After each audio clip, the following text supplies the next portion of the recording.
Hey, bro, don't forget, it ain't the first 48, bro. It's 60 minutes, bro. We heard a whole lot of lip service, but hey, anybody can do that. But between the lines, come with the king, you best not miss.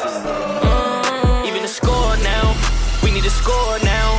Back on that wall, when you hear that call, you know it's going down. We play from beginning to ending, you know how we finish. Turn at the bank, gotta handle our business. We need the ball, so it's time to go get it. Play with your heart when you hit, make like, who you with? You know I'm with. You come to the bank and get out of line, we sending a blitz. Say who you with? You know I'm with. That purple and black, and when we attack, you know what it is. You're now locked in Zone 32. Welcome back, ladies and gentlemen, to another episode of Zone. Yo, I fucked up, and I was doing so good. My bad. Max, don't edit this one out. He edited it out. Welcome back, ladies and gentlemen, to another Zone 32 podcast. Zone. Oh shit! I keep saying zone. Wow. Zone 106. All right, that's right too.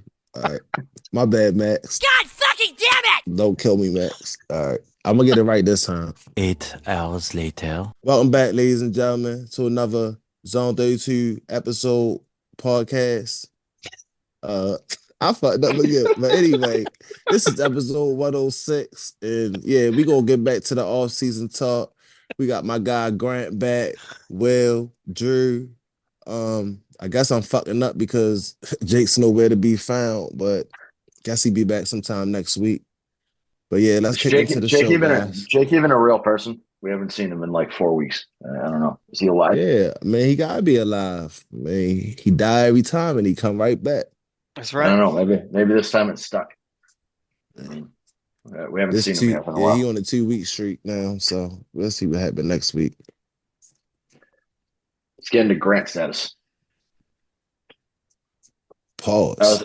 I was expecting a Grant, fuck you, but I didn't get that. I was on mute. He was muted. Fuck you. I've been pretty consistent for a while now. I'm coming in hot. Yeah. When you were trying to make the Ravens, you were inconsistent, but then they cut you for being old, and we were good to go. It's true. So who cut you? Was it EDC? Did EDC say come to the office, or was it John? No, he would never do such thing. No, John Harbaugh. John Harbaugh heard me. No, Grant walked into EDC's office, had an ice cream cone, threw it on the ground. Ice cream cone on the ground. And the rest was history. Oh yeah, that story was about. He was talking about you. Damn. Yeah, you didn't know? You didn't know that was Grant? Yeah, that was Grant. That whole story was about. Well, I didn't know the ice cream was gonna melt that fast. And normally my jumper is wet. So that made something was wrong with. That made something wrong with the AC. North Carolina. You watch North Carolina basketball. I feel like your jumper is not wet. Back to back national championship winning UConn Huskies. Should we discuss that briefly for all the? I mean, we're gonna discuss that. We might as well discuss how the Orioles beat up on your Red Sox today too. That's true. We should discuss that too, huh? Yeah, I mean, we can discuss. You guys were, cheating, stealing signs, doing all kinds of fuck shit. But here we go.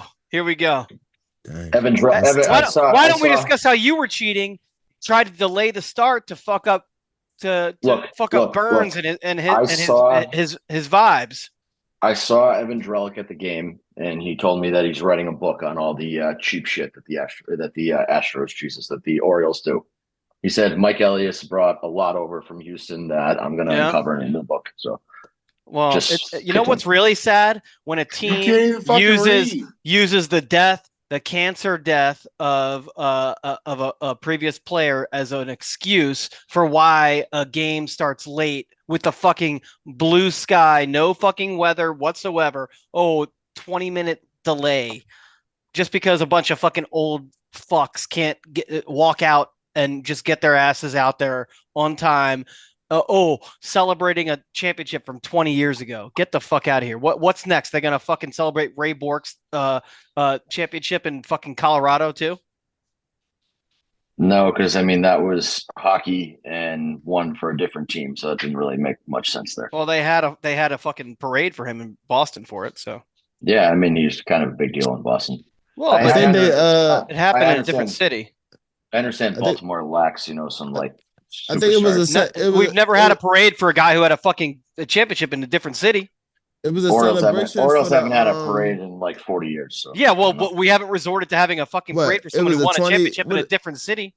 You're what it was telling the me 20th? you're telling me you're a loser fan base wouldn't try to throw a parade if the Dodgers won the 2018 World Series with Machado? No, definitely not. You definitely would have. Definitely not. The amount of children on my timeline that I see talking about how Manny Machado is their GOAT is fucking sickening. I used to They like probably Manny didn't even Machado, but watch he Manny fell Machado off. play. Manny Machado is a scumbag, and I hate him. So, Manny Machado, he fell off. yeah, Oh, did he play for the Red Sox? He played for y'all too, right? No, he fucking knocked Dustin Pedroia out for his career because he's a fucking scumbag piece of shit. Then he cried about getting thrown out. Well, that's just because Dustin Pedroia is a fucking shrimp. He's the same size as you. No, he's not. He's 100% probably is. fucking 4 inches shorter than I am. I've stood next to both of you. You're the same size. He's listed at 5'8", which means he's probably 5'6". Yeah, and you list yourself at 5'10", but you're 5'4". So No, I literally measure at 5'10". I've yet to see you pull out a tape measure and measure yourself at 5'10". No, you actually have seen me do that. I've showed when? you. I've done it for you. Photoshop. You sent it to Calvin and asked him to edit it so that it looked like you were 5'10". It's fine. We got severely sidetracked here because you guys decided to bring up traumatic events from hours ago in my life and no respect for my privacy and time of mourning. But there was a nice little gathering of Ravens front office personnel and head coaches. I watched none of it because I was at Fenway. Hoping you guys clue me into what they said so I can pretend to be mad or, say that John Harbaugh is like the greatest person ever, who lived. That's not gonna happen. I'm just saying that on Twitter, if you have to have an extreme reaction to John Harbaugh could say that Grant was the greatest football player who ever lived, and Grant would be like, John Harbaugh is a fucking bitch. John Harbaugh's doesn't matter. John Harbaugh's a lying piece of shit. I can't believe you would say that about me. Yeah. Anything of note from their meeting with the media today? Let me see. What you got, Trippy? They said John Harbaugh was asked if Malik Cunningham, who was seen playing wide receiver a little bit towards the end of the season, is still going to be develop as a quarterback. And what was his answer? He gave kind of a middle of the road answer. That remains to be seen. Like he always say, we're going to take a look at him and see how he does. He's definitely developing he's definitely a developmental as a quarterback. I don't get what the fuck that tweet is. Just reading what she said. He's developmental as a quarterback, which is, it's true, right? He said as a wide receiver too. Right. He's a good athletic in person. So is he our good Terrell athlete Pryor? in person? Like what's wrong? What's wrong with that answer? It ain't nothing wrong with it. I just don't like the quarterback thing. Though I think he'd be better off like as a wide receiver. And you know what's funny? A lot of people were like, "Let him be a quarterback." Well, okay, why don't we trust the football talent evaluators, and if they think that he's capable of being an NFL quarterback, then we'll trust him to be the backup quarterback. Will, are you saying that the people the Baltimore Ravens pay to evaluate talent know more than people on Twitter? Yes, I am. That's a pretty wild assertion. I don't know if you can make that. We might have to cut this part of the podcast. Just like the reactions to a lot of the quotes from today were, as you might expect, outrageous. It's like clockwork. Every year, the reactions to these press conferences are crazy. It's a liar luncheon though, so. Well, it gets called the liar luncheon because people will take quotes from it and spin them out of context. I guess is the best way to put it. And honestly, it's called a liar's luncheon because of its proximity to the draft. So it's like they're lying about their intentions around the draft more so than anything. So, like, did EDC name drop any specific players from the draft? No, no, but he talked about that 5th-year option though. No, not really. Not really. But what he said was they're going to make decisions about the 5th-year option after the draft. But that's a Well, that's a sign right. That's a sign right there. that's fucking crazy because it's like shortly after the draft that they have to decide. It's crazy that he said they were going to do that. Right. Exactly. So, yeah, exactly. And I think he's gonna pick up Owen. me too. If he's going to pick up, we've talked about this, but if he's going to pick up any option, it has to be OA because that's the guy who is going to be worth $20 million on the open market if he has a breakout year. And if he doesn't have a breakout year, he could still get 10 to 12 million, and that's probably about what his option is going to be. So, I mean, that's the smart play. Rashad Bateman can fucking go do something else. I don't really fucking care. But the fact that people want that man to get $14 million, eat dirt, fucking, I don't know. It doesn't matter. Like They double their motherfucking mind if they think we should give him fucking $14 billion. What the fuck has he done? The fuck Right. Like I he said, do shit. If you really are, a fucking Bateman dick rider and you think that he's, been wronged all this time and, it's just this is his year, like the Ravens should be going after him and giving him like a 3-year contract and, basically no guarantee or lower guarantees, but that it has a bunch of incentives or whatever built in. Because if you really think he's that good, you want him here long term, not just for his 5th year. So the fact that nobody's talking about extending him long term is pretty much all the proof you need. Everybody knows that he's not that guy, that he was not a good first round pick. He's just not a wide receiver 1, and that's what he was drafted to be. So I mean, just $14 million a year is insane to pay that guy. EDC also say is an average draft at pass rusher. Yeah, that's the other. Well, pass rush is this year is very top heavy, and so then also, oh my bad, go ahead, my fault. I was gonna say, go ahead. I mean, you could get somebody in the 5th round that's fine, but you're not gonna get a superstar. So yeah, there's a guy, Gabe Murphy for UCLA, and they've got him mocked in 5th and 6th round, and I love him. I like yo. I like Braden McGregor. Huh? I like Braden McGregor. I wonder why. No bias involved, but that would be my later round pick. It said Art DeCosta called the cornerback class in the draft this year solid, but not at the level of wide receiver and offensive line. He's right. Yeah, so I mean, he pretty much, if I'm reading that correctly, he's pretty much, tipped his hand that we're going wide receiver, offensive line.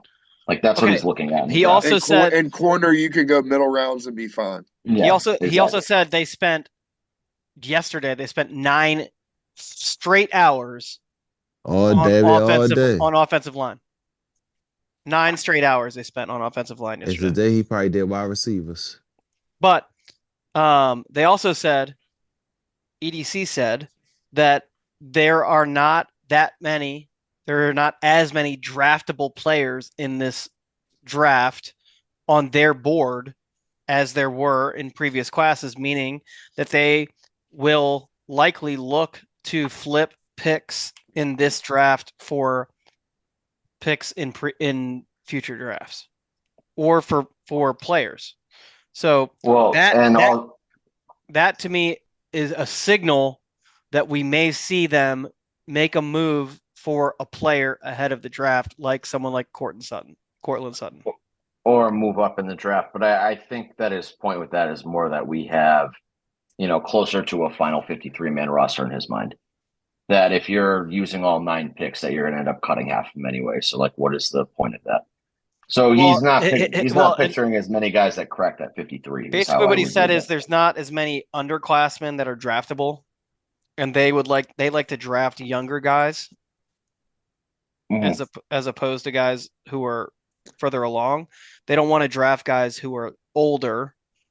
Then he also, my bad, go ahead. Just because they don't want to draft a guy honestly, this is going to sound like hater talk, but they don't want to draft a guy like Joe Burrow, who is.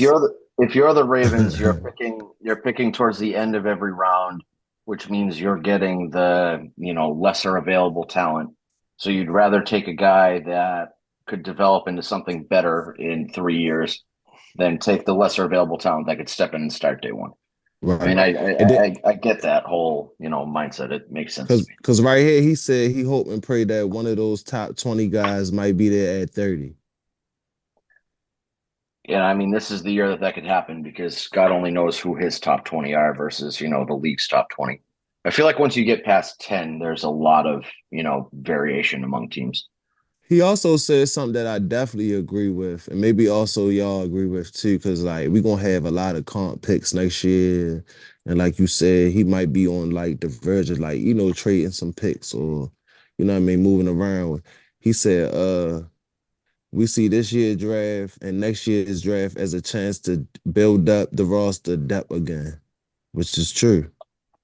Yeah, Right. so that means he's looking for younger developmental guys that can, So that means he might be looking for some wide receiver. That's what I'm and what are the and that's the thing is what are the key positions that you want to be deep at in today's NFL? And that's wide receiver, offensive line, and secondary.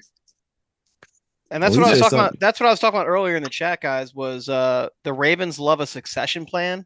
And that goes for front office, that goes for coaching, that goes for key positions. So like the fact that they just signed Derrick Henry, they're going to draft a running back that is going to be in the mold of a Derrick Henry because they want their running back to learn from Derrick Henry because he is so then we're drafting Braylon Allen. A Braylon Allen. They want to draft a big bruising running back. They're going to draft.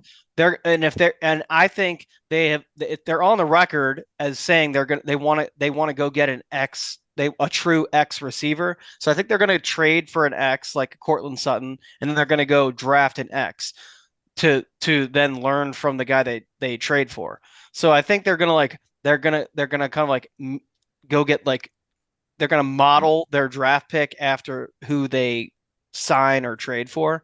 So they have that guy to take over for the vet that they have. But they're basically building a roster where they can compete and they have the guy to jump in next year or the year after to learn and kind of fill in. He said something about wide receivers too. He said the cost on whether the team recent history in drafting first round wide receivers will impact the potential of taking the first round wide receiver again this year. He said if there's a player that's there that we think is good to pass up on, we're going to take him. He said, boy, hey Grant, you already know what I'm trying to say, Grant. I would love Leggett at 30. I mean, why not? Shit. Too early. It's not too early. It's too early. It's too early. I get you like the guy. It's 30 is too early. It's not that, but here's what I'll tell you. Don't get caught up in where you see him going, like in mock drafts and stuff, because they're like people that have him mocked in like the 40s and 50s. I'm telling you right now, there's no way that 32 NFL GMs are going to let him fall into the 40s. But there's no way that 13 NFL GMs is going to let Kyle Hamilton fall to us at 14, and it happened. Here's I'm not saying this from a personal point of bias or anything.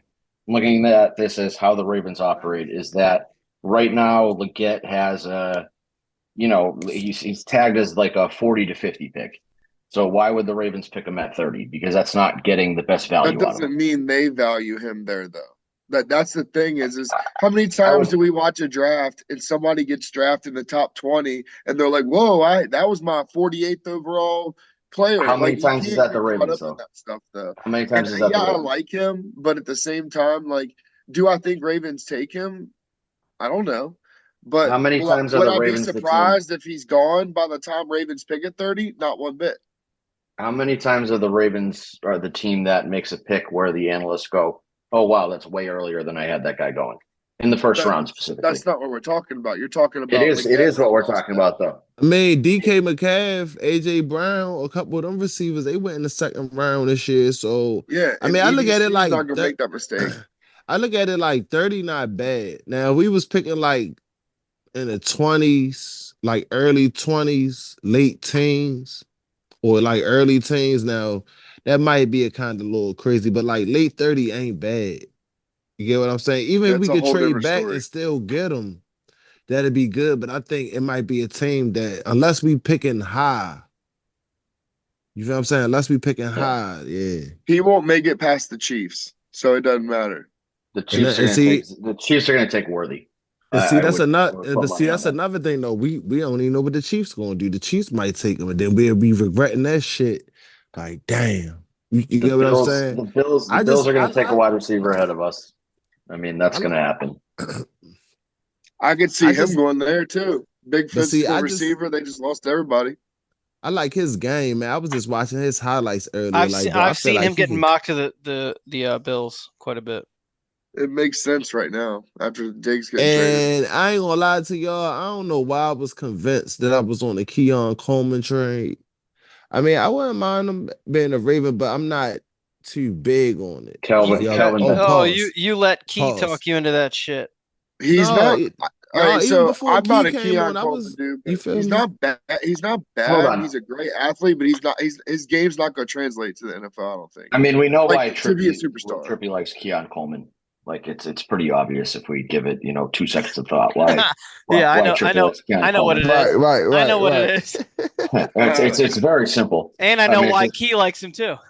Yeah, same reason. So I mean, but it's like, fine. Don't get me wrong. I still feel like he can come in and definitely be like a part. But it's just like if I had to choose him and Leggett, it got to be Leggett, bro. Like I just feel like Leggett. Exactly. I just feel like Leggett is that dog. Huh? Yeah. Keon Coleman is a guy at 62 if he's there that you think about. Right. Exactly. Right. He's not going to be more than an NFL too. So you got to think of where you want that to be taken. Yeah, and so that's when you're looking at 62 or 93. It's one of those picks that's that would make sense for Keon Coleman if he's on the board. Bro, he'll fit perfect with the Ravens. Yeah, I mean you'd be fine. I just don't want to use 30th pick on him.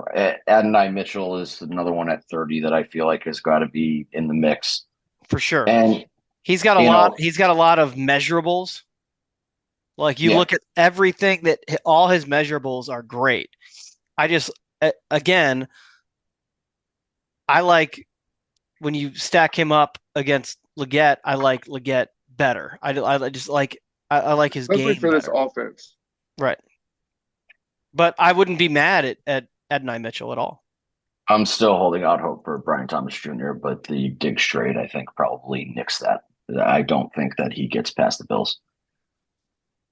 But if he does, that's the move. That is the guy. He's Michael Pittman Jr. Which is significant upgrade as a X wide receiver for us. Well, I mean, it's not a knock. I'm just saying that's who he is. He's Michael Pittman Jr. Like that's. I really don't. I mean, I can't really say I really don't care what receiver we get because like the receiver that come in, I just want him to be able to contribute. You feel what I'm saying? I want him to come in and be like, hey, like that Zay Flower, like type of performance. You get what I'm saying? Like come in, like there's only one wide receiver I don't want in the first round, and that's Troy Franklin. I want no part of that. Yeah, I agree. But like I'm saying, it's so many wide receivers that's in the draft, whereas though I feel like we could at least get 2. I'm like, even Jerome Baker. Like, not saying Jerome Baker like can be at 30, but if you get what I'm saying, like a later round, like a 3rd or 4th. Yeah, like a 3rd or 4th. I like him a lot. That would be a steal because like he's a tough guy. He tough. You feel me? And I'm looking at receivers now that can just come in, but like Franklin, I think Franklin would be like a Bateman. Here's what I think about too is Wilson? Like my favorite thing about Leggett is his mentality. Like I love, you guys know, look at everybody that I like say is my dude. There's a certain mindset that I like, and it's like, I don't want to say dog mentality, but you have to have a certain mentality to be aggressive and be an alpha. And Leggett has an alpha personality. So if you pair somebody like that with a Zay Flowers who's got an alpha personality, and you got Derrick Henry who's an alpha personality, Lamar Jackson, Mark Andrews, likely, Aguilar even is an aggressive, getting fiery kind of guy. So you put all these guys, you're not going to have the Batemans that just lay down. You're going to have people that fight for yards. You're going to have people that fight for catches. You're going to have people that are doing the extra dirty work. And that's one of my favorite things about Leggett as a receiving prospect is not only is he a physical freak and can do everything across the board, he's a prototypical X. He does everything you need him to do as a weapon as an X. But his mentality is just I'm better than you, and it's not in a cocky way; it's an I know way. And like and that's why one of the biggest reasons why, because I like people like that on my team. Have you ever seen the Johnny Gomes grocery store video where he gives an interview talking about, if you're in a grocery store and the guy the aisle over calls you a bitch, are you going to wait for security to come handle it, or are you going to come handle it yourself? I feel like that's how you scout wide receivers. Is that like it is. you want the guy who's going to go jump over the counter and beat the fuck out of somebody? Yes, I do. Which I want somebody that's maybe going to good, take maybe that extra problematic. Yeah, Yeah, I mean, yeah. and it's fine when it's an opposing defender, when it's like a helpless guy at a marina, or like an Instagram model that you're doing. We don't want no more soft receivers on this roster no more, man. No, We need all dogs. Look at who are the two receivers that I've talked about the most in the draft process: Xavier Legette and Malachi Corley, and both of them have the same type of mentality. They are, I'm going to run you the fuck over, and I don't care. But they also have that. It's the George Pickens in them, where they don't care if you win or lose, and it's all about them getting the yards, which might be good, it might be bad. It can be. I can't agree with that. I mean, I don't know about listen to that. both of their interviews. Like They not both played for George shit Pickens teams. is George Pickens. But I'm saying that they both played for shit teams. At the end of the day, them getting those extra yards and them, fighting for shit and being that aggressive alpha didn't lead to wins. So like, there is something to be said about that. That when you draft a wide receiver from a loser program who is very me oriented and very much about them putting up stats, it could be a problem at the next level. It might not be, but it could be. They had to put up stats. Like Right, that was all they had. So I mean, I see what you're saying, but I think it's not wide receiver position specific of what you're saying. Quarterback, yeah. Maybe a defensive lineman or a linebacker that can impact on defense. Yeah, like something like that. Absolutely. Left tackle, sure. But like a wide receiver, somebody that can be schemed to stop and they still produce with no supporting cast, I think that speaks a little differently as far as the position of the wide receiver goes with what you're saying. But I do agree with what you're saying just for other positions. I mean, but even if you look at Legette, like you're playing soft coverage when your team's down. You're playing up against soft coverage when your team's down 2 touchdowns. Like that's different than where you. But you're not gonna press him when you're winning by 14, because what's the fucking point? I'm saying that like he hasn't been in that situation where you need that make or break catch because they suck. Did you watch the first game of the season against North Carolina? Probably not, but in Georgia, North Carolina, he went absolutely nuclear, and it was back and forth, and he could not be stopped. And that was my first. Like I had seen him before, but I never really watched him. And of course, I watched that game, and the way he took over was fucking insane. And he brought down everything that went his way, and that was how many of those game. But how many of those defenders are playing in the NFL right now? I mean, Cedric Gray's he's a linebacker, but he's going to get drafted. But all the DBs they're going to get drafted next year and the year after. They were sophomores. I think one freshman and sophomore and a junior. Picking on rookie ACC players is my point. It's not, again, this is not trashing Legette. I'm not saying I don't want Legette. I'm just saying that those kind of things are going to factor into people picking him or not. And that's why he's a 40th, 50th pick in my mind, not a top 30 pick. What do you see my list? Yeah, I mean, I'm very curious about what's on your list because I feel like there's going to be some, some fucking wild ones on. Wait till you see my list. Hey, wait till you see my list. It's like. And Drew, the UNC game, he had 9 catches for 178 yards against grocery baggers. It's a Sauce Gardner. This is a Sauce Gardner argument all over again. I have this with you every year when we talk about ACC football and fucking no-name. What is also what you can't call him Sauce Gardner. You got to call him 2-time first-team All-Pro Sauce Gardner. Yep. I should call him Ahmad Gardner, if we're being honest. But no. Second best corner on his own team. No. New York media bias. Woody Johnson for bought the Jets? all those votes. Yeah, DJ Reed is their CB1. You're hopeless. Is this some fucking breaking news to you? Who guards the other team? Hide behind those glasses, bucko. I mean, I could take them off and say the same thing. Look. Ahmad Gardner is CB2 for the Jets. You're just mad because your Woolen agenda didn't pan out, and Sauce was the dude. I mean, Woolen has been the better pick if we're talking about, like draft capital spent. We're not talking about the capital or better pick. We're talking about the better player, and we know the answer. If Tariq Woolen played for the Jets, then people would be sucking him off too. New York media bias, East Coast bias. And if Ahmad Gardner played for the Seahawks, could you imagine him now in Nobody Mike would McDonald's defense too? Yeah, then he'd get bailed out by a supreme defensive-minded head coach, but he's still not good. Yeah, that's exactly what it would do. I mean, you told me he would never give up a touchdown in the NFL, and he has. So I just feel like I don't think he ever said that. Word for word said he would not. That's a lie. He word for word said that he wouldn't do it. He wouldn't give up a touchdown, and then he did. So I'm just. So now we're lying on the podcast. That's a lie. That's a lie. You lied on the podcast when you said that because he did give up a touchdown. All I do is tell the truth here. I don't know. No, I mean, that's a lie.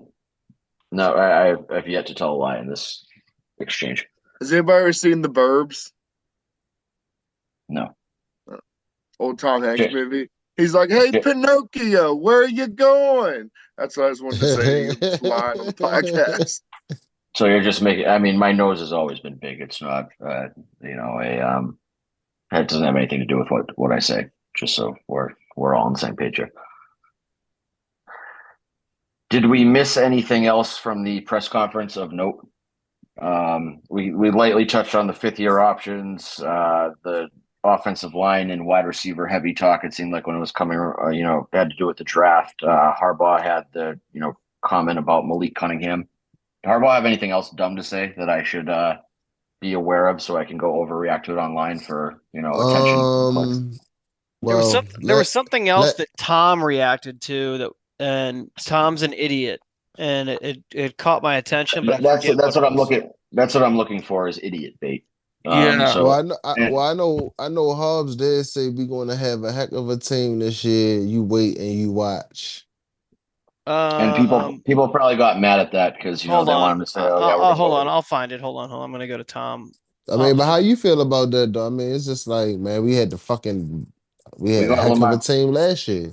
Yeah, we're gonna have a heck of a team next year. We're gonna have a heck of a team the year after. As long as Lamar Jackson's on the team, we're gonna have a heck of a team. I'm pretty confident in that.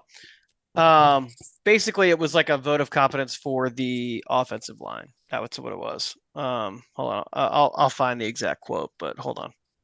Yeah, I mean, this is what I've been saying, and Grant has backed me up on this, is that I think the Ravens are a lot more confident in the guys they have in-house than the public thinks.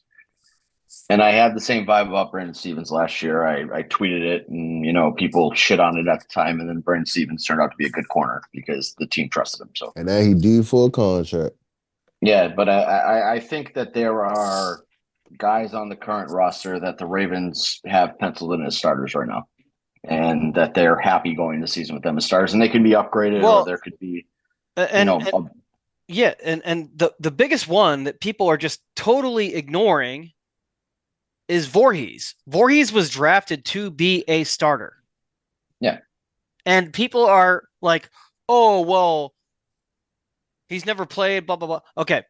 This dude was going to be a day 2 pick, right? Might have been a late day 1 pick. Right. Yeah. He tore his ACL. He still, what did he put up 37 reps with a torn ACL? Mm-hmm. Yeah. So, I mean, I think it was Trippy who first said this of like, let's not crown Voorhees as like the starting left guard day 1, like make him earn it. I 100% agree with that mindset. We did draft Voorhees to be a starter on our offensive line at some point. We moved up late in the draft because he was still there, because that was a guy that we saw as a, potential 2024 starter. He needs to show that he's capable of starting, but I think he is. And I agree with you there that he's got the potential. And if the Ravens are comfortable with him starting at left guard, then fuck it, why not? Right. Yeah. So like what I said this either last episode or the episode before, that was an EDC pick. That was EDC flexing his nuts on everyone else. He picked a starter round 7. Right. You know how the NBA, knowing damn well that he wasn't going to play last year. It was a redshirt pick. Because we was done for real. that's the genius part about that pick that a lot of people don't give EDC credit for, is that I bet you over half of the NFL teams out there thought that he was going to go undrafted. He was going to be a high priority undrafted free agent, but EDC spent a pick on him to secure that spot and secure him for that red shirt year, which is crazy underrated, underrated move. Because who gives a fuck about a goddamn 7th round pick? And also, when you value the pick, you value a pick. If you want to value it by year, you just basically like you devalue it by 1 round. But if you push it 1 year back, right? So like if you traded a pick, if you trade a pick, the next year it's worth a 2024 6th round pick is worth a 2025 7th round pick. Exactly. Right. So by picking Voorhees in the 7th round, we're getting Voorhees at a 2024 undrafted free agent value. And we're getting him as a starter in 2024. He was a drafting staff player. Yeah, exactly. We've wasted nothing, because we would have basically, if we had taken someone with that pick in 2023, they maybe would have made the team. Probably not, because we ended up we had 2 undrafted free agents make the team last year. So we're already net positive from last year. So it's like EDC is so good at what he does. That's the long and short of it. Yeah, and I mean, the draft and stash play with Voorhees was good. The drafting Salo was a good move. Ben Cleveland might work out to be a big factor on this team, might not. Who knows? Another, Falele again, like it's a 6'8", 380-pound guy that plays tackle. Like I feel like you can't miss on. Make it though. I want him to make it. I would love for him to be our starting right tackle. You can't teach somebody to be that big. Like that's just God-given talent that nobody else has. There's not a lot of 6'8", 380-pound guys walking around on the street. Like that's a fucking skill set you can't teach somebody. And that's not to say that I don't think the Ravens should look in the draft to draft offensive linemen. But if the season started today, if the Ravens are comfortable with the guys they have on the roster, then fuck it, go with it. I don't think they've really been wrong on the offensive line besides Alejandro Villanueva. And the reality is he was signed to be your starting right tackle, and he ended up being your starting left tackle, and that's when he did the majority of his damage. So playing a position that they didn't envision him playing, kind of fucked him, but he sucked. Like, don't get me wrong. But other than him, they really have not been wrong on the offensive line. I can't think of a time in recent memory where, whether it's moving Bozeman to center or, picking up Zeitler, like picking up any of these guys to fill offensive line spots, they always seem to work out. So I'm going to kind of trust the process here and let EDC and let the front office and let the coaching staff kind of work their magic on the line. Right. They deserve questions at wide receiver. And so that's why people are looking at that position with like a fine tooth comb, which is fine. But I mean, everywhere else, I think you got to kind of leave them alone. They've done the right thing at pass rush. They've done the right thing in the secondary. They've done the right thing, interior defensive line for the most part. They've done the right thing at linebacker. It's really only wide receiver that you can look at the results and question them and say, like, maybe you got to switch up your process or keep picking or, whatever however they get out of that rut and, fill that hole. So do we want to get into Grant's top 32 list, or do we have anything else, hanging out there that's happened in the last week or so that I'm not thinking of? Nothing really comes to mind for me. Mm-mm. So I say for this, KVN sign. That's the only thing.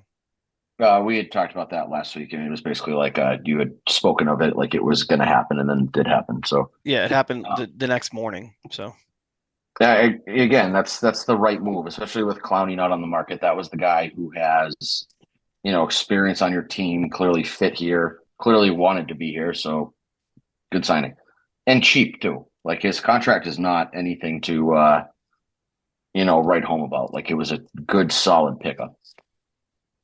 Especially when you compare it to like Clowney's deal, of what a guy like that got on the open market versus what we paid for Kyle Van Noy. Yeah, Agreed. I mean, I really can't think of anything else that's happened. I think for Grant's list, so we have 3 episodes left until the draft, right? This one and then 2 after it. Yeah. So I say we start with Grant's first 12 guy or bottom 12 guys here. So 32 to 20. Then next week 32 to 21. Then next week do 20 to 11.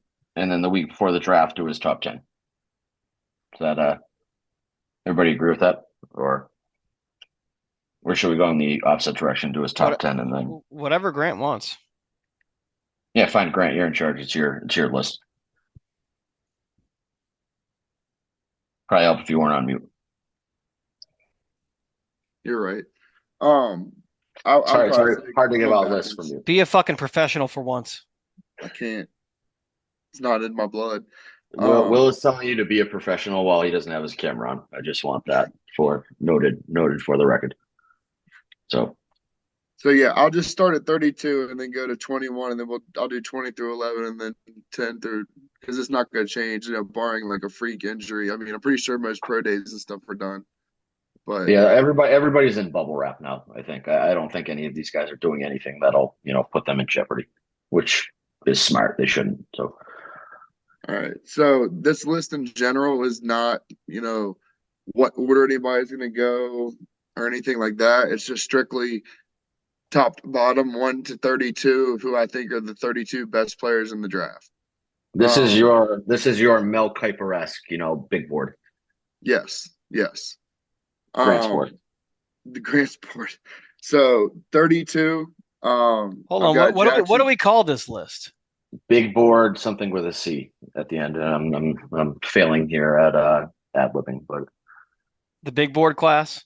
Yeah, board class. Yeah, Grant's BBC. Yeah, Grant's BBC.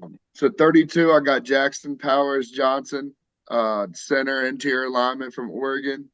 He's got strong lower base, lower center of gravity, moves people, smart, high IQ. Not as good as Linderbaum, but he's got similar skill set and abilities from the interior. He can play guard. That's what I was going to say. Is he a guy that you think – so he's a very good center. Like, I think we're all in agreement there. But do you think he has NFL guard potential? Yes. Yeah. Like day one. So if you're using a first-round pick on him, you have him as your 32nd best player. That means you're thinking somebody's going to take him in the first round or should take him in the first round, I guess, if they were to go, follow your list. Like, you think that day one he could step in and start at one of the guard positions? I think if he goes first round, he's going to be he's being looked at as a center, but also, it depends on how teams evaluate him within their offense. I think he does have the ability where if he gets in the right situations, my values are pretty high that, he could be a day one starter.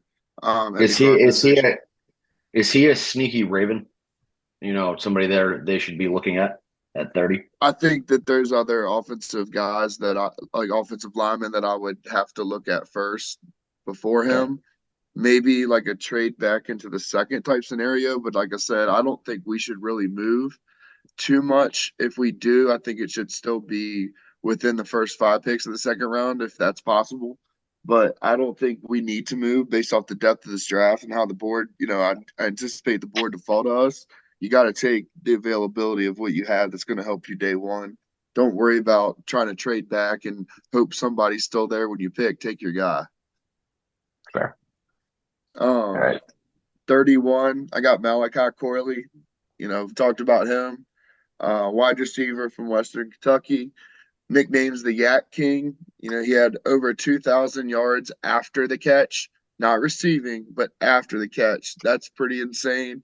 And then I saw he had over 3 years, he had 477 missed tackles.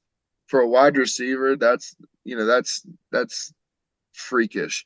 And you want somebody like that that's going to play hard. He can take a screen to the house. He can run routes.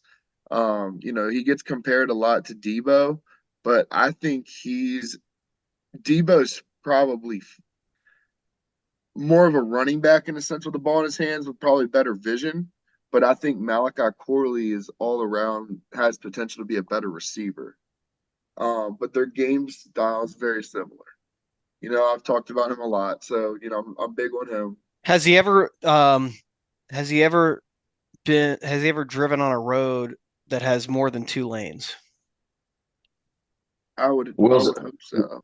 Will's asking if he's a dumb hick, in English. No, I think no. He's driven on highways. That pushes him down. Western Kentucky University. I don't know. That pushes him Yeah, down on my board. Hilltoppers. If he was a moron, I feel like that would put him higher. So I don't know. I'm not sure I agree with him at 31 now. Way higher Also, top. Steve Smith had a lot of nice things to say about him, and Steve Smith saying nice things about Prochet still has never sat well with me. So I don't know. Fair, but I guarantee you, Steve Smith saying those nice things about Prochet, he goes home at night every night and looks in the mirror and he's like, motherfucker, God damn you! Why did I fucking say those things? But he still said them, so that's my. But that shit haunts him. Yeah, but I mean, it haunted me when he said it, and I knew that he was wrong the second he said it. Yeah. And I knew he was wrong, so he should have known he was wrong. Because every mistake he's ever made, he remembers every mistake. I'm sure he's walking around his home theater at 3:00 in the morning with that playing on loop, saying, "Why the fuck did I say this?" Yeah, so. He's watching the tape. Well, and Steve Smith Sr., like a lot of when I evaluate receivers and then I hear how he listen to him evaluate receivers and stuff, we usually like the same guys. Yeah, because he's a guy you like. I love him. Yeah. We all love him. That's why it was shocking when he was gushing over fucking James Prochet. Yeah, I was like, how much money did fucking Channel 3 pay you to say this? He got a free sweatshirt. Yeah, Mo Stone, Mo Stone, we love you. But what the fuck did you hold up, Steve? What do you got? What kind of call him a pedophile, probably. Extortion do you have over Steve Smith? How did you get him to say these nice things about your nephew? Said, I'm going to call you a pedophile publicly if you don't say nice things about him. Did you forge him on the Epstein list? What the fuck? Yeah, so I don't know. That is honestly probably my biggest knock on Malachi Corley is that Steve Smith said he's good, and he also said James Prochet is good. Now, Malachi Corley and James Prochet are not even close to the same type of player, but no, but just it happened, so I have to note. Now, I will say that Malachi Corley and Devin Duvernay are somewhat similar types of players, but terrifying. I digress. All right, so I'm gonna put a star as I've contested 31, but Grant's not gonna plug up. Yeah. Okay. Well, that will be under protest from the rest of the podcast. Under protest, but fair. 30. I got Braden Fisk, the D tackle from Florida State. I just so I wrote a word or a phrase for each person, and for his, I just put buckle up. He's tough to block. He's strong. He's quick off the ball. He's the one that, I don't get too hyped up with, the underwear Olympics, but we've talked about it before. There are certain position groups though that I like to watch certain things with, just to see explosiveness, abilities, agilities, those types of things. And he's the one that was the rock star of the D-line group. I think he ended up running a 4.7, 840 or something, which for a 6'5", 200 and what? I think he's 260, 270. That's an athlete. If shit went left with Matabike and we ended up not re-signing him, the Fisk was a guy that I was going to start pushing a first-round agenda on. So, yeah, which I would have totally backed that with you. Yeah. Now that we have Matabike, I don't know if it's worth using, a first-round pick on Fisk, but he's a very solid player. So that one is not under protest in Drew's world. 29, Enos Rakeshaw Jr., cornerback from Mizzou. I just like his game. I put one of my guys. So scrappy. When I watch his tape, the other thing I wrote down was that he'll go at you all game, and that's those are corners that I love.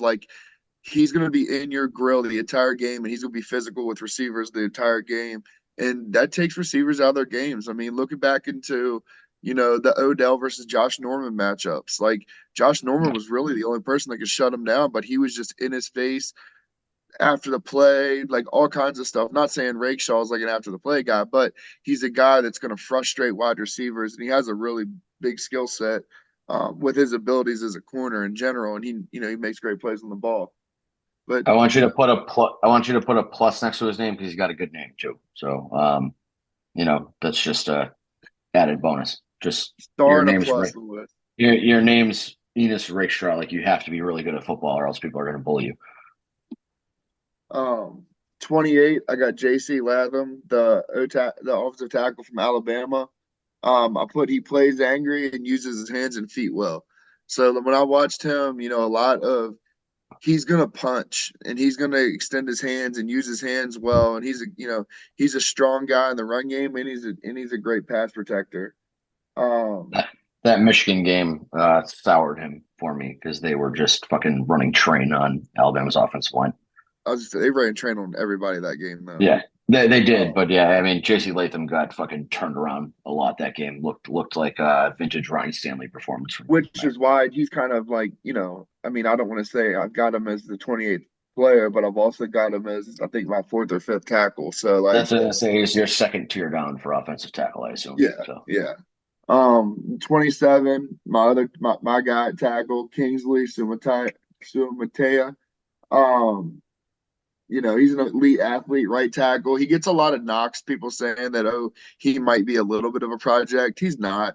He's young, but his athleticism, you put him on the right side.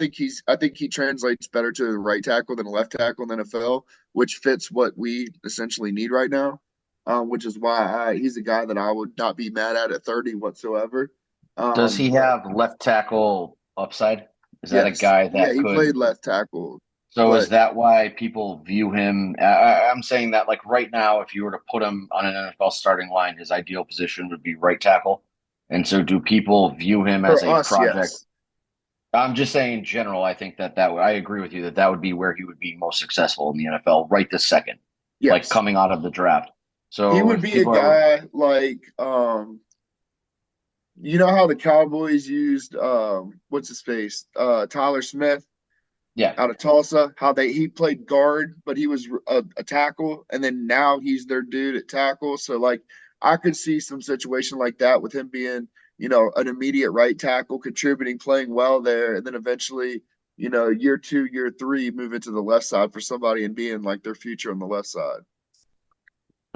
So I'm good with him ranked there. No beef on my end. I'd maybe put him higher, but just because I think line's a little bit more important than other positions. It is. There's some guys that I like. 26, Ladd McConkey, wide receiver, Georgia. The comment I put for him is just smooth as butter. Like his separation, his route running, it's next level. I mean, when you think of like his route running, you think of like he would come in as a rookie and be one of the more elite route runners in the league. Not saying receiver in the league, but route runner in the league. Like his abilities, with his releases, the way he stems routes, the way that he knows how to set up defenders. Like he's savvy, high IQ. He's familiar with Monken's offense, which I've seen him recently mocked us at 30. Not sure how I'd feel about him at 30. I wouldn't be overly ecstatic, but I wouldn't be mad. But his abilities as a wide receiver he's going to get open, and he's open. It's not a Rashad Bateman, I'm open every play. Like he legitimately is a tough cover, and you have to respect his route running. I read coming out of the Senior Bowl that some guy was looking over his cornerback notes, and he said that every corner that he was looking at struggled with Ladd McConkey. Nobody else. So just interesting that he seems to do well against everybody. And he can play multiple receiver positions too, which is another plus. I mean, I think he excels more in the slot, but he can play Z as well. 25, I have Jerzen Newton, D tackle from Illinois. For him, he knows when to use his power and speed, and he's savvy. He's got both power and speed. He knows how to set up offensive linemen. he'll swim to the inside and get off the ball quick and split and get interior pressure. And then the next play, he'll set up like he's going to, and then just bull rush somebody back into the quarterback. So I mean, he's another one that the D tackle group isn't super deep like it normally is, as far as maybe 6-7 guys going in the first 2 rounds, if not maybe more. My top 32, I have 3 defensive tackles, and my highest ranked defensive tackle, I have at 16. So it's not a super strong D tackle class, but all of them can play, and all 3 of them that I have get interior pressure. And I think that's a huge advantage and something that GMs look for nowadays more than ever versus the run clogging defensive tackle. They want the interior pressure defensive tackle because a lot of teams with the passing league are going more to 4-man fronts, which you need. They want the next Aaron Donald. Fifth. Yeah, and you want the Aaron Donald because you don't have to add a fifth all the time. You want to add a fifth a lot with 4-man fronts depending on down and distance, but when you got a 4-man front and you have interior guys that can put pressure with your exterior guys, that it's more of an asset and it's a more of a value pick for a team to get a D tackle that can do those things. And interior pressure means a lot more than a guy coming off the edge. Like you're running down a quarterback right to his face, you're going to affect a throw a lot more than if you're coming off his blind side and he can't even see you coming. Yeah. So that's definitely the new way of the NFL. So no star on that one. I agree with it. 24, I got Nate Wiggins, cornerback from Clemson. I have Gamer next to him. He just does a lot of things. I mean, nerd. He's a nerd. Plays video games. Nerd. I don't want him. Just watch him. If anything, watch him. You'll forget about the video games. But he's twitchy. He can play outside. He can play inside. There was a play last year against North Carolina. I forgot who was running the ball. Was getting ready to score, and he hawked him down, kind of like DK Metcalf-ish, and stripped it right before the goal line. But those types of hustle plays in combination with what he can do as a cornerback and his skill set, you look for stuff like that in a guy, and you want somebody that's going to kind of, make those effort plays. That's where, like Snead screwed us in the AFC Championship game, the hustle play of punching the ball out at the goal line. There's a difference in making a play as a corner, making a safe tackle, or tackling a guy after he catches the ball, lets him score. And there's a difference in a guy that's going to be aggressive to the ball and try to make that play, try to make that punch. He's that type Plays of through guy. the whistle. Plays through the whistle. Plays through the whistle. I'm good with that pick. Will protested it, but I'm good with him being there. 23, I got a Marius Mims. I have him at 23. I have him in front of Latham and Kingsley. I would like Kingsley over him if they're both there at 30, just because I like the athleticism more. Mims is just a wall. He's a massive human being. Doesn't get many penalties. I'm not sure if he had one or something like that. There was a stat sheet that came out about it, and he also doesn't allow a lot of sacks. So I mean, that's somebody that you want to protect you. He translates strictly as a left tackle. I don't think he has the mobility to be a right tackle. And that's kind of why, I like athleticism. It's nice having a guy that's a massive wall and everything. And that's one of the things that I think holds Falele back is that he doesn't move the best. And, you want your guys on the outside to have a smidgen of athleticism now with all the different types of edge rushers that there are and with the different types of pressures that defenses are able to bring now from those 4-man boxes or those 4-man fronts. So, I mean, I think he's going to translate to the right team in a good spot, but he's a little less mobile than I would normally like a tackle to be. I think Mims is a better NFL prospect because of what you said, like you can put him on most teams and he's just that wall at left tackle. So for the Ravens' needs, he doesn't quite fit them, but for the NFL in general, he's the better prospect. Correct. 22, Cooper DeJean, Iowa. I just put athlete versatile. He was a corner. They're translating him to kind of a box safety. I think that he's a way underrated athlete. Like people were like, "Oh, he's a white corner. There's a white corner. This and that." Like You make know that jokes about it. calling a white guy an underrated athlete is like the most cliche thing. Like, are you going to tell me that he's the last guy in, first guy out, or Yeah, from first yeah, guy in, last guy out, and really lunch pail hardworking guy, guy. high Yeah, IQ, high brings his motor. brings his hard hat to work every day. Makes maybe not the most athletic guy Hey, in the field, Grant. but makes the most out of Grant, it. does he bring his lunch to work in a brown bag? That's why I said lunch pail guy. Only when he starts work at 3 a.m.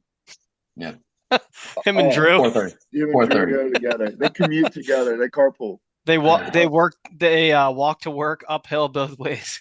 Mm-hmm. In the snow. But he brings another dynamic too because he's a special teams guy. He plays special teams. He's a great punt returner. He just screams hard. He screams Jim Harbaugh guy to me. He really does. He really does. And like Jim Harbaugh might trade out of 5 just so that he can take Cooper DeJean and not lose his job. And he's got really good ball skills too. Like he's around the football a lot and he makes great breaks on the ball. Really smart guy. I watched him enough at Iowa to, like he is a very solid player. The white corner memes are funny, but like he is an actual solid player. And then 21 is your guy, Brian Thomas Jr. I just put down lean machine.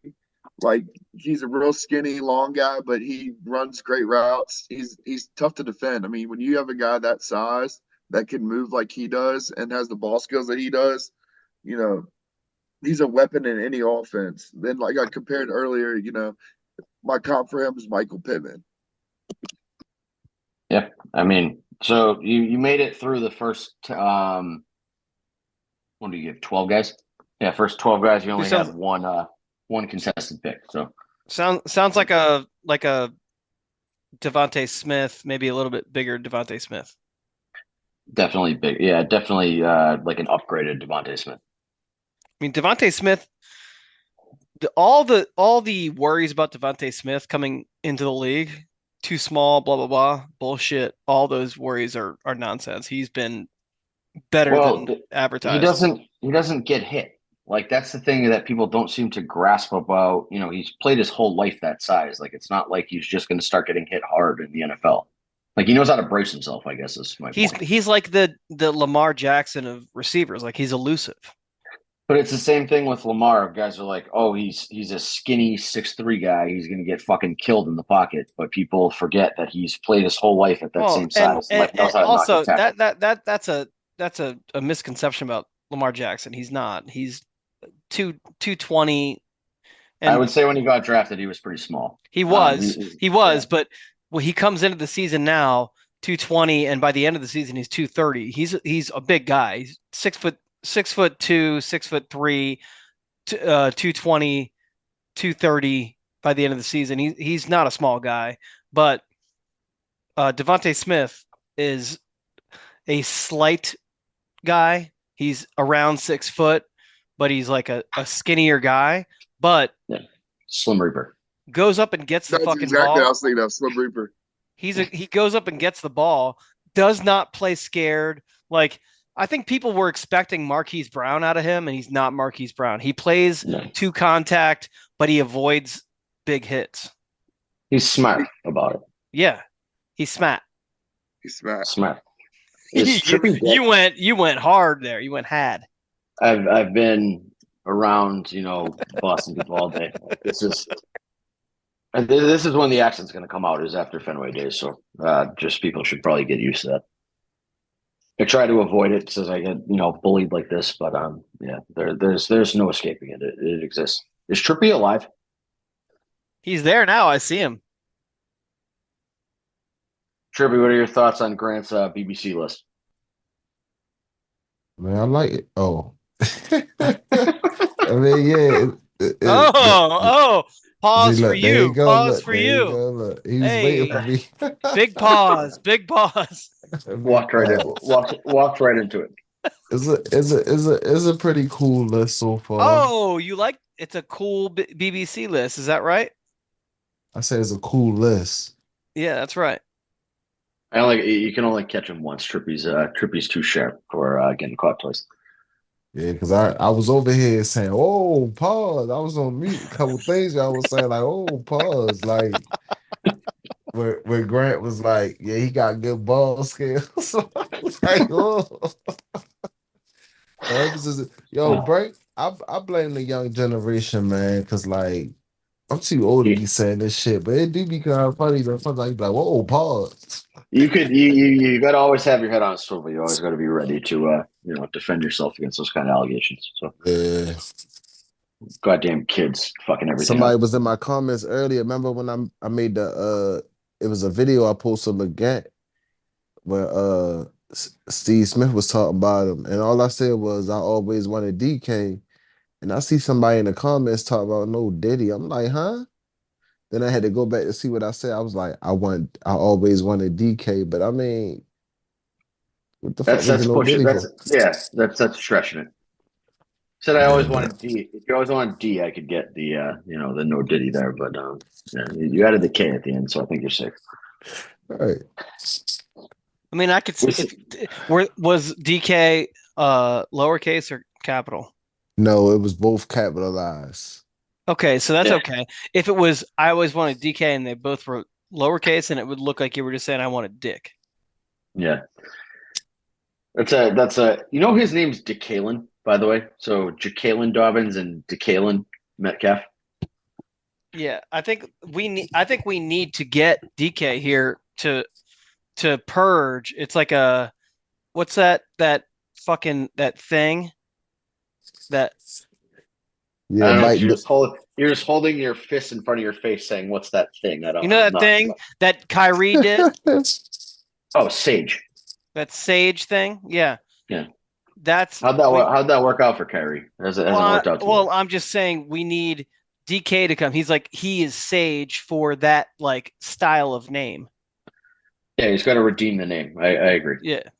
He's got to come here and answer for all people who have a letter followed by Caitlin. Maybe we could talk. Maybe I could talk to Mike and see if he can send us DK for like a second round draft pick and Bateman. Be like, hey Mike, you lied to me after the season. Send me DK Metcalf to make up for it. That was a fucked up lie. Be like, Mike, I'm still hurt that you lied to me after the AFC Championship game. I would feel a lot better if you traded me DK Metcalf. Thanks. Love Trippy. I think that's what you got to do. That's your task for the week. Dang, yo, he really said he wasn't going nowhere. That shit crazy. Just lied straight to your face. Kind of a dick. Well, we got Zach though, man. Zach gonna get them boys right. Shout out to Zach. That's my guy right there. Yeah, I'm excited for see what he does. You know what wrinkles he adds to what Mike McDonald already kind of started over there. All right, so next week we have 20 through 11 on Grant's list, and maybe we'll have some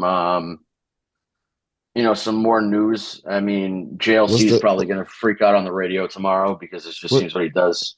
What's the list? What's the Grant list? So I'll just go 32 to 21. Yeah.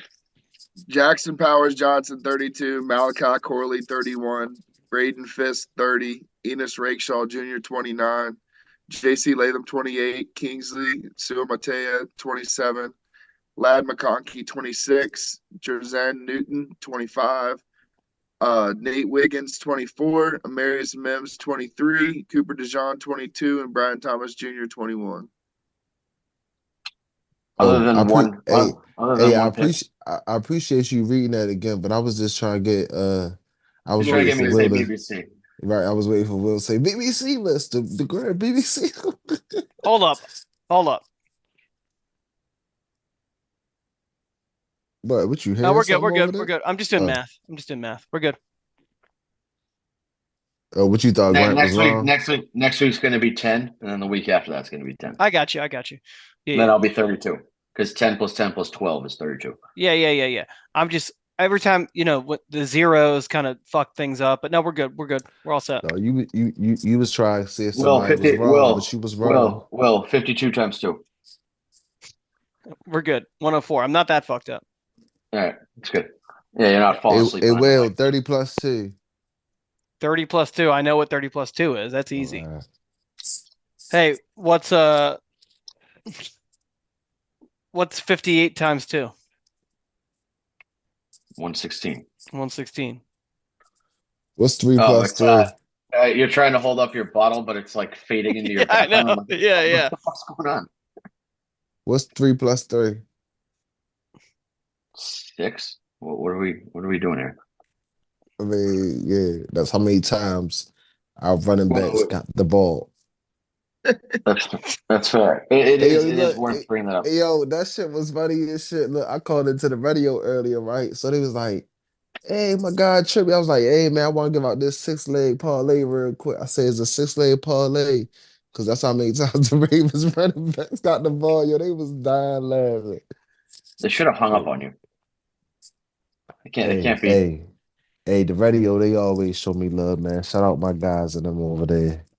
Well, I'm Even glad they Jason, showed. even Yeah, I was Jason gonna say, Locker Forum and all them, although, you know. Yo, that picture had me dying laughing. Yo, I wanted to retweet that shit so bad. Why Yo, don't you do it now? no, I ain't gonna do it. It's Why certain not? stuff I don't know. I Trippy's like not certain built for stuff, the but I ain't trouble. going. I don't. You feel me? I be trying. You know, I gotta keep the Trip, good people. I gotta keep the good people on my side. Well, Trippy, if you get Trippy's what I'm not saying. Trippy's not built for the starting internet wars with fat retards from 105.7 named Jason Lockenfora. Fuck, well, I didn't I say ain't that even out gonna be able loud. to I call mean, into the radio station no more. you should have Hey, Will and I call in. I have some questions for him. Just give me call the in. give me the VIP line, and I'll call in. I have some pressing issues I'd like to discuss with him. They gonna hang up on you fast as shit. Click up. Well, what would be faster, me saying "fuck" by accident in a conversation, or them hanging up on me? Is the real question. But you know what I learned though? You can say bitch on the radio. Oh, it's good to know. So I can call in and say, "Jason, why are you such a fucking bitch?" And then only one word gets blanked out, and then I get dropped. But I still don't understand that shit because when I went to the party, I was saying, because the day they hung up on me, I was asking, and he was like, yeah, you said shit. And I'm like, I ain't say shit. But they were saying I could say, well, I mean, I would never call it try cuss anyway, but I just feel like saying the bitch is just like crazy. Bitch seems more offensive than shit. That seems weird that you can Well, say I'm glad bitch. they said that then. So maybe, Well, well, but I ain't going. bitch is there's an application for that. It means something. So does shit. Well, but shit is like a slang term. Bitch actually means something. It's poop. Yeah. But it's slang though. Bitch actually means something. I It's mean, like Shit. all words. This might be some breaking news, but all words actually mean something. no, but shit is a slang term. Bitch is an actual word for a female dog. It's not a slang term. It's an actual term. Now, it's a crude term. It has come to not be used in like So that's like I normal call it. That's like I call in the vernacular, but radio. That's like I call in the radio station tomorrow, and I'd be like, "Hey man, I would have hit on my parlay, but That I bitch took Rashad Bateman couldn't catch the ball. shit." And when I looked at my parlay, I was like, "Shit." yeah, exactly. You probably said it, you didn't even know it. No, that shit was funny that day though. They was like, "Come you on, you guys, keep this is saying not." it, so you don't even know you say it. Look, they was like, "This is not the podcast," and I was thinking to myself, like, "Damn, maybe I did say that," and I thought I was on the podcast. I don't know. They said that this is not the podcast. Yeah. Somebody's listening to it. Well, tell that No, shit. I mean, they probably do listen to it, but I'm saying they must have said it like that. I'm just saying, like a podcast is different. Like you can cuss, you could basically like do what you want, but on the radio they got I don't sensitized know, Chip. stuff. We run a clean cut podcast here. We don't swear. No, of course not. Rob Long is not on that podcast, is he? Or not on that show, is he? What? I mean, he on the morning show. Yeah, he's on the I don't morning know. show. I don't know who any of these people are. So No, I like Rob Is Long. He's not on that. He's too highbrow for that kind of a Rob show. Rob Long, Jeremy Card, and Ed Norris. They on the border show. That's the Big Bad Border show. Yeah. And then you got Bob and Vinny. That's the At the News show. Or is that considered the morning show / afternoon show? And That's then afternoon drive time. right, and then you got the Inside Access show with Jason Lockenford, Ken Wyman, and Tim Barbalays. And then later on, you be having like it all Night show. depends. Like you'll have Cordell, the Shaking Up with Sports, or you'll have like Tim Barbalay, he'll have his hour show, or you might have the Glenn Clark and Rita show. I assume Cordell is gunning for the 2 to 6 slot. That's why he blocked me. But Hey, bro, I ain't gonna lie. Look, when I was with him, right? Because, bro, you know how I am. When I got to look at me, bro, I start asking questions. So that was a I was puzzling very, one. I I don't was think I've very, ever said anything to him. look, I was very ask him like, "Dang, yo, why you block my man Drew?" But I was like, "No, I ain't gonna fuck the vibe up because it seemed like it was a good vibe, and I ain't want him to like, I don't know if you said something wrong to him or what. It probably would have I just looked. So typically when I find a random account that blocks me, I search their with my, in my tweets, and I didn't say anything to him. So I don't know what I did to that guy. Other than it was suspicious timing because I called, JLC a fucking lot of words on the But podcast, and all of a sudden I was blocked.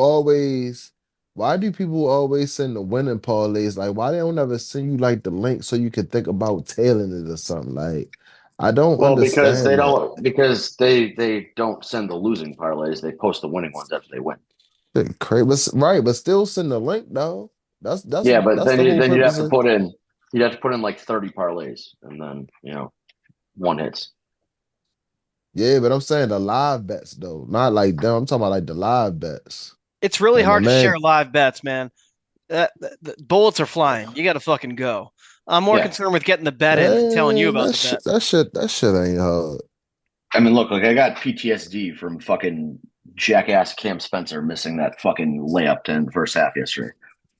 And then I hit a live bet, but I was too pissed off from that to even consider sending a live Bro, bet I to other was people. so fucking mad about that game, bro. What I say in the group chat, bro, I was like, damn, why the fuck the game gotta come on at 9:20? Well, I And I mean, think, all day, you're Purdue's going to win. Purdue money line. Purdue this. Purdue that. This is your fault. You did this to yourself. man, I ain't gonna lie, I blame Jeremy Kahn because I'm in his telegram shit. And you already know I was riding with Kentucky. I say Kentucky, my bad, UConn. Remember, I kept saying minus 11 and a half, and then I think the odds went down to minus 6.5. Then I tweeted 6.5, but I tried to tweak it though, you feel me? But I mean, it's all cool though. I mean, UConn in 2 years, the last 2 years of tournament games, 13 was the closest game. They've covered the spread every game. It's free money. FanDuel must fucking hate Dan Early. It's the only thing I can think. Fucking taking a Free bath fucking on his back. money. Free money. I think that's But gonna. I think that's it for this week. We got 11 through 20 from Grant next week. Maybe we'll have some interesting shit that happens in between. Maybe we'll Red Sox win the next 2 out of 3, and I'll fucking tell all of you to eat a dick. And then well, I don't think that's happening because my man Grayson, he gonna go for the sweep. Boy, you better hope we don't win tomorrow because we win tomorrow. My man Grayson, he coming uh, out that motherfucker 10 relax, Ks. relax, Kevin Millar. 10 So Ks. I'm getting shit on for fucking 2004, tribute video, and then you're quoting Kevin Millar from 2004 now. Don't let us win tomorrow. Yo, that was fuck. They was like, yo, where the fuck Drew at? Yo, why the fuck the game delay? I'm like, yo, it's the Tim I'm fucking Wakefield shit. busy. I'm fucking slinging Trulies to the white women of America, and I'm out Oh, you here. ain't Was like my Jake man. You ain't like my man what's his name? Clancy. Yeah, you ain't Clarney? like Yeah, it's Clancy. Clarney. No, it's Clarney. You got it right the first time. What kind of name is that? Can't even get the goddamn man's name right. Look, look, Will over there. I'm surprised Will ain't say nothing yet. Yo, I'm that good, man man. been doing that. Yo, shout out my man Clancy though, man. He been doing that shit for years, man. 50 years. Fraud. No, Fraud. you know Fraud. what, really was touching though? When he was like, yeah, man. I be saying, like, I'm serving grandkids now, great grand. I'm like, what the fuck? You know how many IDs I look at that say it's a 2002 birthday? I'm like, fuck you, you're not 21. And then I'm like, oh, no, it's 2024. Never mind. Shit's hard. People. So you gotta check the IDs every time. Yeah, I can't sell the fucking children. I do my job correctly. ID everybody, 2 drinks per person. Crack open the cans. They only can get 2 at a time. 2 per person, 2 per ID. Nice. We run a real professional ship. So when they stopped serving beer at baseball games, I forgot. 7th inning. Yeah, 7th inning. Or manager's discretion. Fans be sick as shit, boy. It'd be a playoff game when they gotta go on overtime and shit, and they ain't serving no more fucking beer. Yeah, because people don't fucking plan ahead and don't go buy 2 more in 7th inning stretch and fucking stash them under their seat. This is like America 101 here. I gotta teach people all these fucking life hacks. It's disgusting. I just always imagine, boy, if NFL games, you could bring your own bottle, boy. I could just imagine how the stadium would be. Yeah, somebody would be on the fucking field trying to like fight the quarterback after throwing an interception. That would be a real bad idea. Hey, yo, what the fuck you doing, yo? You fucked my parlay up, yo. Somebody would take a bottle of Hennessy to a side of the quarterback's head after he fucking came on the sideline. That would be the end of bringing your own bottle. Bro, look, I ain't gonna lie. Look, see, I was trying to be respectful because, like, remember, something happened at the AFC Championship game? I don't know if they showed it on TV, but people started throwing shit on the field.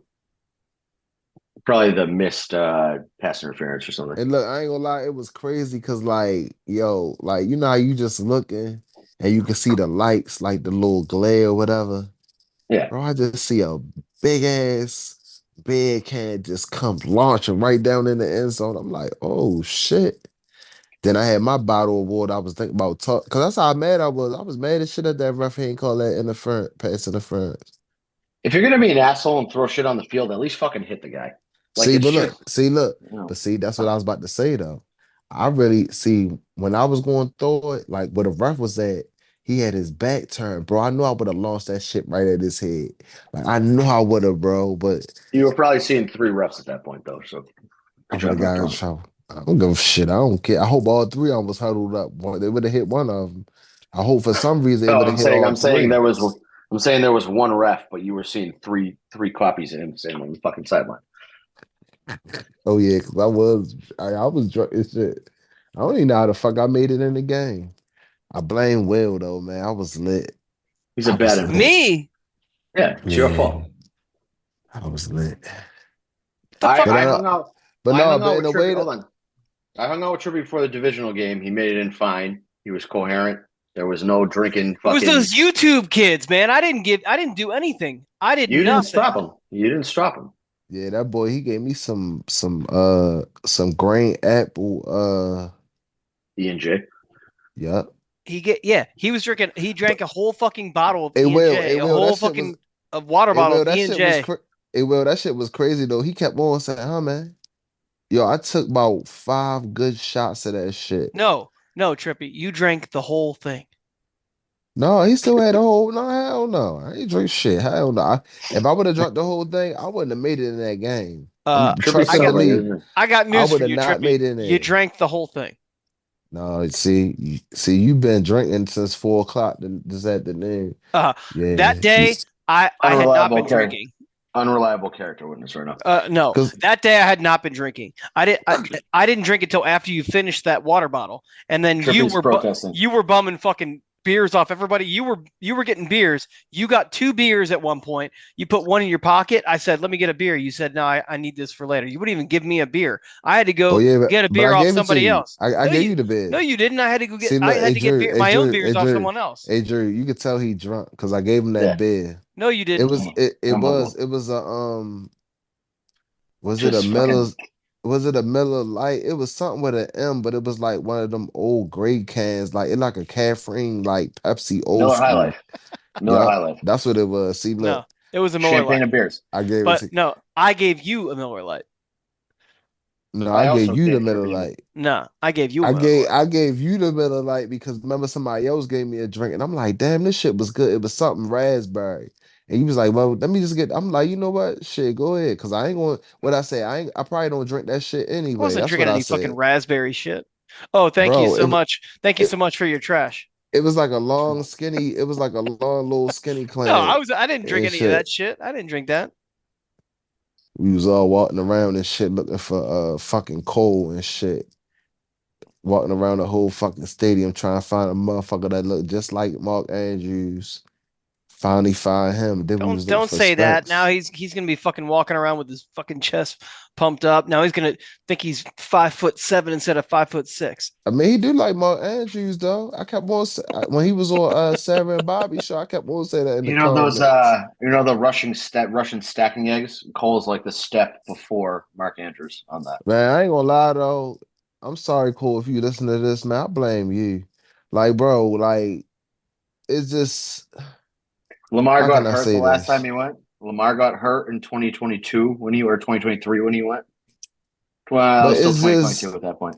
it's just I think like his his vibes at the beginning of the game, you get maybe that was a sign I should have knew something right.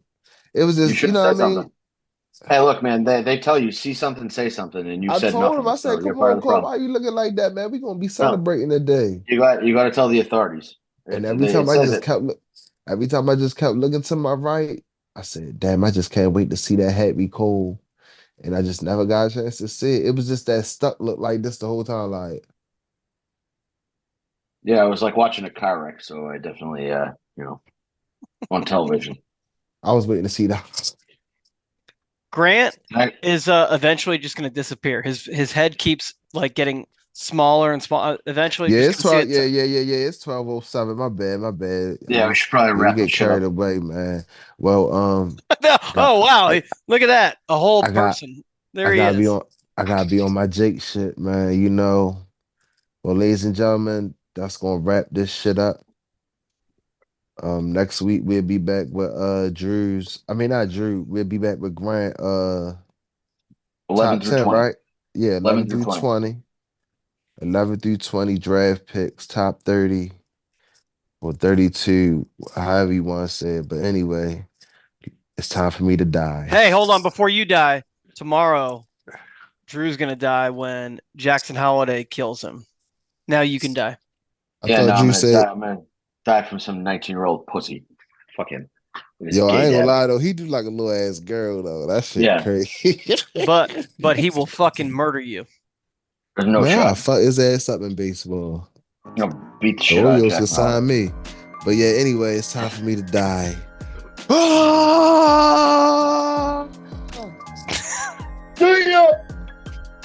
That was great. That was phenomenal. Zone 32.